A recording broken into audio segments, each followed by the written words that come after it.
Thoughts to Build On by M.R. KOPMEYER, 6. Chapter 6. Then I found the gray area. Time was, years ago, when I thought that everything was black or white. On one extreme or another, I would take my stand. And stand immovable. I would be like General Grant and hold the line if it took all summer. I would do even better. I would maintain my fixed position if it cost me every friend, if it cost me every cent. I would be like Martin Luther and nail my convictions to the door. I would do even better. My convictions would be more than a statement of belief. They would be an open challenge to everyone. I would be like the executive who put a sign on his desk facing his callers. The sign read, "Be reasonable. Do it my way." I would not be a middle of the road. Hadn't I read, most accidents happen in the middle of the road? But I'm older now. And with the passing of years, I've changed. I might even say I've learned. Years of watching others succeed, so smoothly, so pleasantly, so surely, have taught me a better way to success. And a better way of life.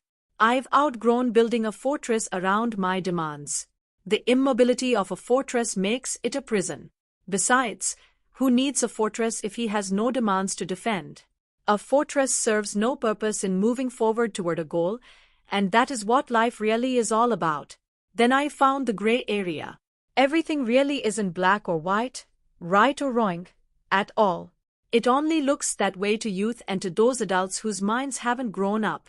Hence all those silly protest marches, and sit-ins, stand-ins, teach-ins, and, even worse, some very radical believe-ins.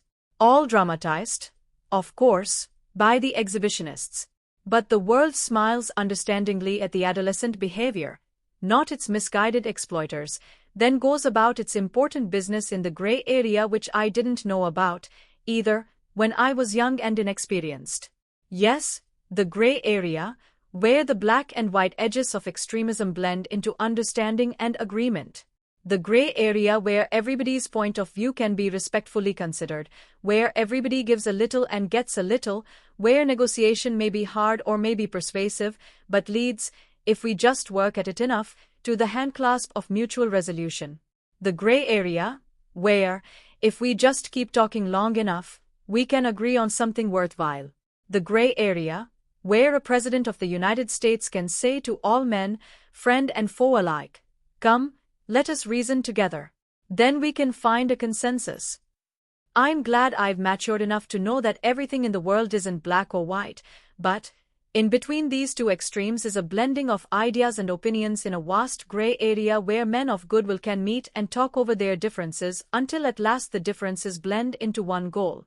I'm glad I found the gray area. I hope you have found it, too.